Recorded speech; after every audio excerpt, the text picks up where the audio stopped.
अस्सलामुअलैकुम नाजरीन, मैं हूं मलिक ताहिर और आप देख रहे हैं मेरा यूट्यूब चैनल इलेक्ट्रिक सॉल्यूशन।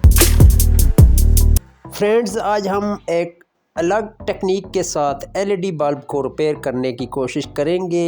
जो आपके घरों में टूथपेस्ट, दांत साफ करने वाली पेस्ट होती है, उसकी खाली डब्बी से। इसीलिए प्यारे व्यूअर्स, हमारी वीडियो को मुकम्मल वॉच कीजिएगा ताकि आपसे कोई बात मिस ना हो जाए। तो प्यारे व्यूअर्स, अगर वीडियो अच्छी लगी तो बराए मेहरबानी हमारे चैनल को सब्सक्राइब कर देना।